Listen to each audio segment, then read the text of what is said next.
Thank you, sir. May it please the court, Steele Williams for the appellants, Sunlife Funding LLC and Michael Adverbot.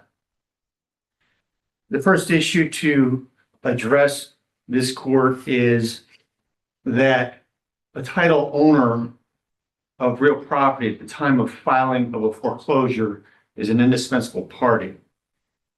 In this case, Concordia Ventures was the title owner of the property when the foreclosure was filed. The plaintiff owner of the loan in years later dropped Concordia as a party. Thereafter, Concordia filed a motion to intervene, asserting that it still had a property interest. The title owner of the property at the time, Equity Trust, also filed a motion to intervene, asserting that it had a title interest in the property that was going to be affected by the foreclosure. The plaintiff, substitute plaintiff at that time, fought those interventions and then filed for summary judgment and motion for receivership. The reasoning put forth in the case law, the English case and in the Tahara case, is that once the lis pendens is filed, that locks in what the status of the property is and who owns it, what the encumbrances are. And the Tahara case is very clear that after that lis pendens is filed, the title owner of the property and no one else even can affect the status or that property. If we agree with you on that point, we don't need to reach the other two issues, do we? That would be correct, Your Honor. Under the case law and there's a 1888 case that the English court cited that said that if you do not have the indispensable party title owner of the property as a part of the case, then the foreclosure judgment is void and any sale thereafter is void. Does that rule still apply if Concordia, after the lawsuit is filed, sells its interest? It does, Your Honor, under the reasoning of what the lis pendens is to establish at the outset of the case, that Concordia cannot affect the foreclosing party's interest by transfer of its title or granting of interest to the property. None of that has any consequence as a matter of real property law in Florida, because the lis pendens establishes that break point in time that nobody can affect the title to the property without dealing with what's going on in the case itself. So I continue my foreclosure action against a party that has no interest in property. Dr. Tom? Well, if from a logistics standpoint, if the title owner has transferred the property and they don't have an interest in the property anymore, from a notice standpoint of the record, of the real property record of the title to the property, the public is on notice that this case, that pertains to this lis pendens, affects the title to the property going forward.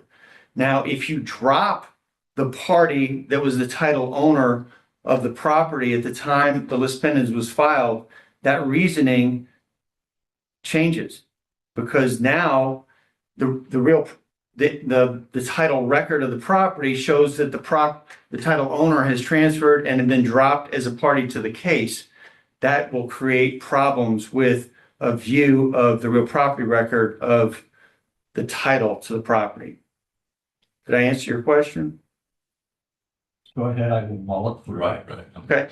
Yeah. Not saying it didn't, just kind of Okay. following. I'll try to circle back. Okay. The other issue in the case that I'd like to address to the court is, and I call it the 1115 procedural rule requirement. I used to call it the 1115 procedural rule requirement, that if you're a foreclosing party, you have to comply with this new procedural rule. Now it's been 10 years, so it's no longer new. But that rule requires that you provide verification under oath that you can prove that you're the owner of this property or this mortgage instrument that you're foreclosing on. And that was a result of all the problems that occurred during the Great Recession with parties and entities filing suits on loans that maybe they didn't necessarily own or didn't know how they established ownership. In this case, in 2015, when the verified under oath foreclosure complaint was filed, 1115 was attempted to be satisfied by the filing of an affidavit of incomplete assignment, where the servicer, JP Morgan, and that affidavit is at 71 through 85 in the record, where the servicer of the loan says, yeah, we're missing assignments and there may be this gap in assignments. Well, in fact, there was an 8-year gap in assignments. That's a problem. So from the outset of this case, the foreclosing party never satisfied the procedural rule to verify to connect the dots.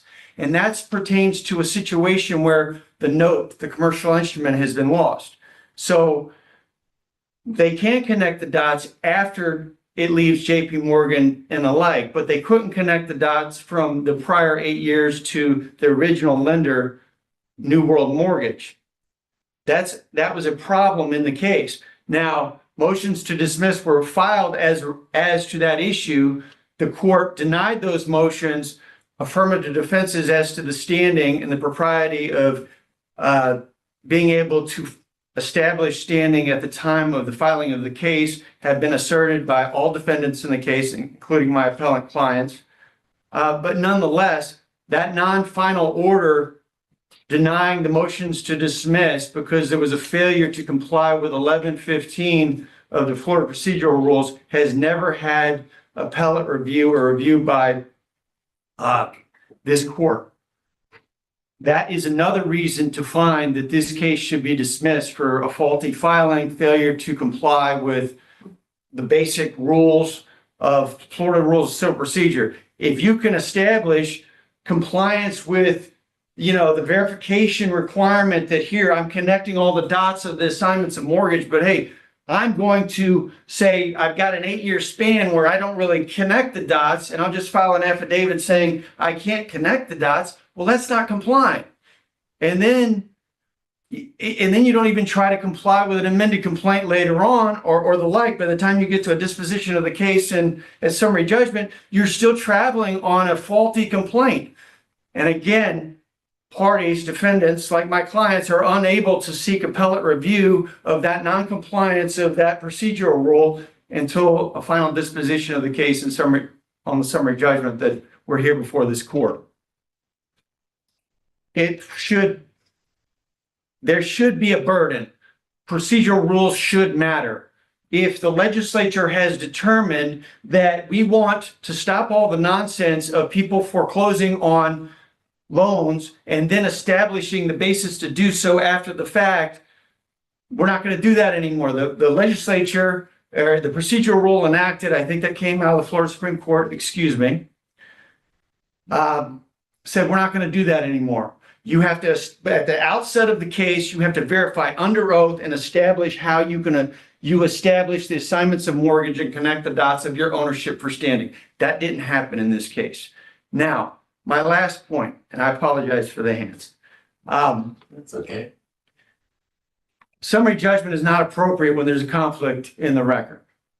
In this case, the successor plaintiff, I think it was the 5th or the 6th, maybe the 7th, came onto the scene in 2022 and filed its motion for substitution of party and filed a motion for summary judgment, a motion for appointment of a receiver. In the motion for summary judgment, the last page, there's this affidavit of transfer assuring the gap from the initial lender, New Century Mortgage, to JP Morgan Chase, N.A. JP Morgan Chase in the original filing is identified only as the servicer, not the owner, but nonetheless. Okay, so this new owner of the interest of the loan asserts we have cured the gap problem. There was a quick response by Concordia that was then joined by my clients, Michael Adverbot and the appellants in this case. Wait a second. New Century Mortgage back in 2006 signed an assignment of mortgage the day after closing, which is of record. New World Mortgage transferred the mortgage to New Century Mortgage the day after closing, which typically happened, so that they could replenish their funding line and lend the money to someone else. So that's direct evidence that when the new lender comes onto the scene the new owner of the lending obligation comes onto the scene in 2022, the appellee in this case, and they say, we've cured the gap. By now we've got an affidavit of transfer from New World Mortgage to JP Morgan Chase. Well, wait a second. New World Mortgage didn't have the ability in 2022 or 3 days after closing in 2006 because they had already transferred the obligation by an assignment of mortgage to New Century Mortgage, and that assignment of mortgage was of record. Further, there's additional conflicts as to the standing issue. There were interrogatory answers by other party owners, prior substitute plaintiffs in the case, saying, well, during that 8-year period of time, WAMU was the owner. During that period of time, the FDIC took over the obligation, the OTC took it over, and then it ultimately ended up in the FDIC's hands. Well, wait a second. There's that directly conflicts with this argument that the new owner of the loan is asserting that, hey, we can cure the gap by this assignment of mortgage or affidavit of transfer almost 18 years after the fact. And what's noteworthy, I think, and was not addressed at any level, and there's a judicial notice in the record where my clients put forth the corporate records of New World Mortgage. New World Mortgage has been a defunct entity since 2010. So how in the world is a defunct entity in 2010 signing an affidavit of transfer 12 years later, which directly conflicts with what they did in 2006, a day or two after closing, when they transferred the mortgage to New Century Mortgage? Doesn't make sense. But I still don't understand how that a defunct entity of 12 years from California can all of a sudden assign an affidavit of transfer that has more authority and more legitimacy than the affidavit or assignment of mortgage that they signed 2 or 3 days after closing. Nonetheless, so at the end of the day, this summary, the trial court decided the standing issue on a summary judgment basis. We come to this court on a de novo review. The summary judgment in this case should absolutely be reversed based on the conflict of evidence in the case. One key aspect as to this summary judgment issue is none of these conflicts of the evidence are addressed by the answer brief, unexplainably. And for these reasons, first, the fact that you dismissed the title owner of the property, the foreclosure judgment's void, this case should be dismissed. 2, the failure to comply with 1115 Florida Rules of Civil Procedure requiring verification of a complaint establishing your standing, your documented standing at the time of the outset of the filing never occurred, and it didn't occur through an amended pleading whatsoever. So the complaint that the parties are still traveling on is faulty, warranting dismissal. And third, the trial court should be reversed because of conflict in the direct evidence, multiple conflicts in the direct evidence of summary judgment testimony, a summary judgment record. And if I have any time, I'll reserve. That time. Thank you. Thank you. Mr. Ware.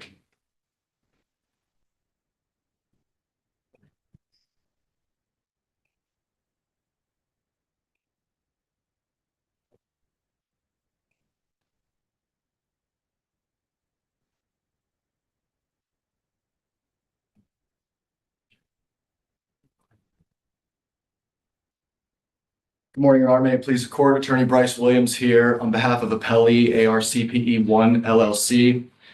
I represent the prevailing party in the mortgage foreclosure action, and we ask the court to affirm the trial court's ruling. First issue that I would like to discuss is the Tahara case and the fact that it's distinguishable from the case at hand.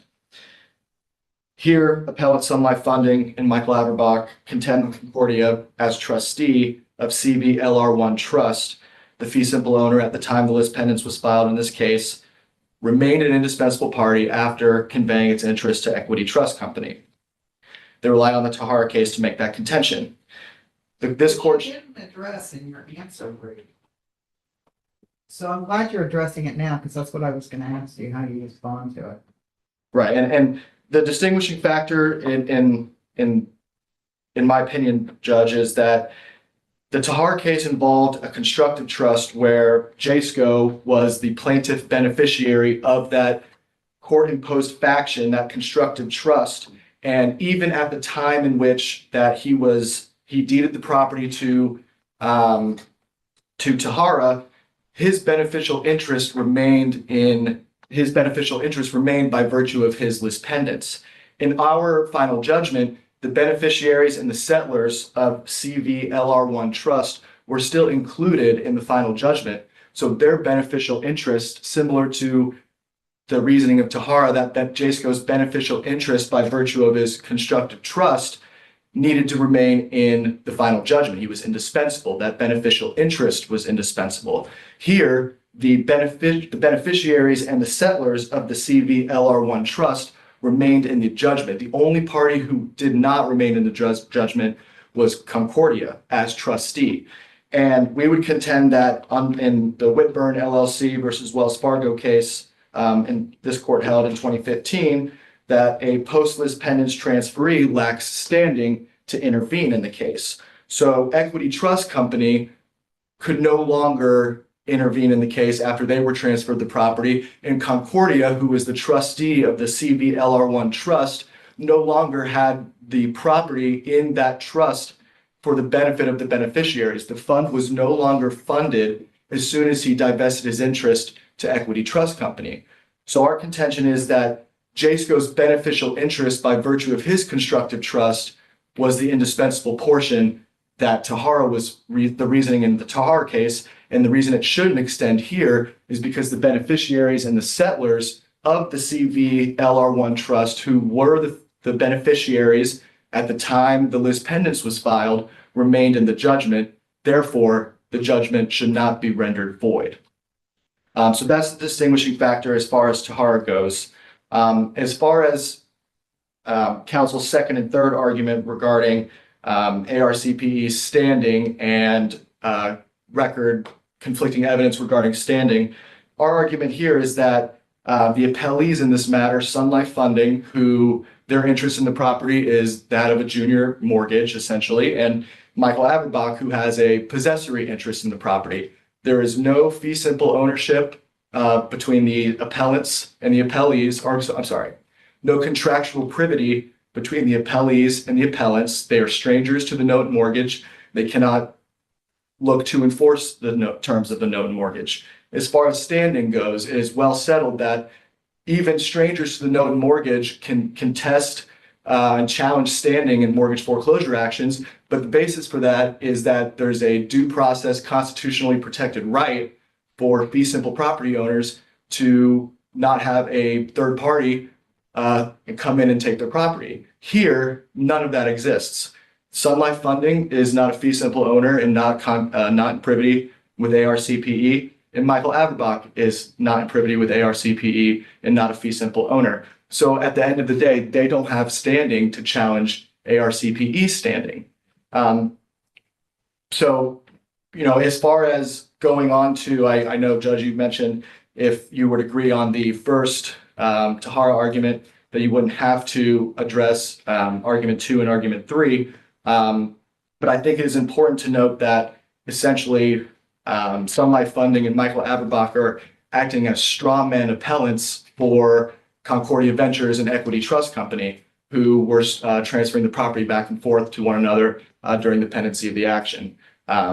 So I'm not sure where their interests align, if they're intertwined one way or the other. But as far as a matter of law, Sunlife Funding and Michael Adverbot do not have standing to challenge the chain of assignments, the loss note affidavit, or any of those items. And that would need to be another defendant, Victor Barbish, who was the borrower in the case, or if Concordia did not divest their interest as trustee, then they would have the ability to contest that at the time. But the beneficiaries and the settlers of the CBLR1 trust were named in the judgment.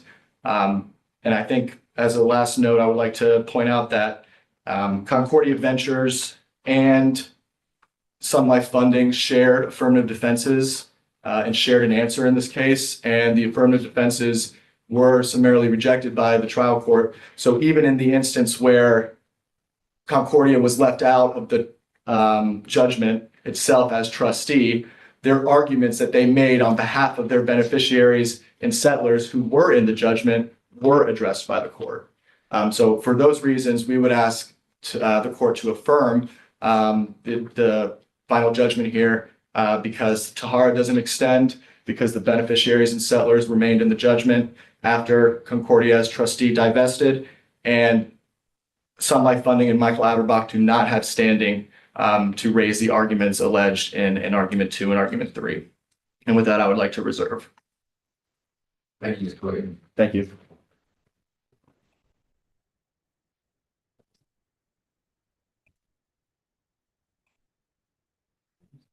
How much time do I have? Yeah. Just briefly, this argument that my clients or parties that remain as parties to the foreclosure were still settlers of the CBR1 trust or beneficiaries, one that's not in the record, it's not in the briefs. I would just say that that's not a proper argument. So you're trying to respond to his. Yeah, I didn't see the fact that. Are you trying to respond to his argument distinguishing Tahara? Is that what you're doing right now? Well, I think the argument is that the remaining parties at the No, I trust. understood what his argument was, but I want to hear your response because you didn't have a chance to respond in your reply brief because it wasn't in his answer brief. So could you please respond? I'm not aware of Michael Adverbot and Sunlife. I think Sunlife Funding had an option. It wasn't a settlor or beneficiary of the trust. It was an encumbrance on the property. It wasn't part of the trust by which Concordia was off of. But I'm not here to assess that issue. The Tahara case goes back to Judge Rose's comment is, what does it matter? The list pendants, and I'll try to make a better argument or explanation. List pendants establishes in time a specific set of rights and circumstances as to the property as of the filing. No party, the owner or other party, can affect the title to that property thereafter by a transfer or a granting of an interest. That's a bedrock principle of the law. This issue that, well, if you drop, what does it matter if you drop the owner of the party, the owner of the property after the list pendants? The problem with that is confusion would then be created in the title of the property because that dropping of the party would be reflected. So then, and let me explain. So does that mean if you drop the title owner of the property, then the due process rights of that title owner, even though they don't allegedly own the property anymore, aren't affected? So does that mean that the new owner's rights are affected or not? The bedrock principle that I identified to this court in initial oral argument was, in the English case, they cite to an 1888 case that the title owner of the property is an indispensable party at the time of filing of the foreclosure. That's the only and one only indispensable party. As to this distinguishing of the Tahara case, I don't think we have that on the Concordia, the title owner, or Sunlife Funding, which had an encumbrance on the property, or Michael Adverbot, which had contracts. You're saying that the judgment is void because Concordia was dropped, right? Yeah, right. Yes, ma'am. Okay, and what his argument was in response is, well, Concordia was just a trustee. And that's, the trustee was dropped, but the beneficiaries of the trust still remain. their interest is still represented. I think that was his argument. And I think the counter to that is, one, I don't know that the beneficiaries are a part of the record. Two, I don't think the record identifies who the beneficiaries are. I don't think that issue was adjudicated at the trial level. I don't think it's within any of the briefs. And that would not undermine your argument about the record of the title being affected, because the record of the title would show the trustee as the owner, not the beneficiaries of the Right. trust. Yeah, yes, Your Honor. So you would still have that same problem. Yes, that would be correct. The title record would still be problematic if the title owner of the property were dropped Whether they out. were the trustee or otherwise, the title owner goes away, and the fact that there were beneficiaries who may or may not still be involved in the case wouldn't be reflected in that record title. There's no way it would be reflected. I mean, there's a maybe Possible, but not But- necessarily. possible, but unlikely if you're operating in the trust On the form nature of of trust. property ownership. Right. So it's unlikely to even know who all the beneficiaries or who the settlers were to the trust, and that wasn't part of any record. Do you have any further questions? For the reasons enunciated in my initial argument, I think the case for dropping of the only indispensable party in the foreclosure makes the foreclosure judgment void. The failure to follow the procedural rules required to foreclose warrants dismissal of the case, and the summary judgment standard certainly was not met at the trial level. Thank you. Thank you both very much. Exaltation of Larkson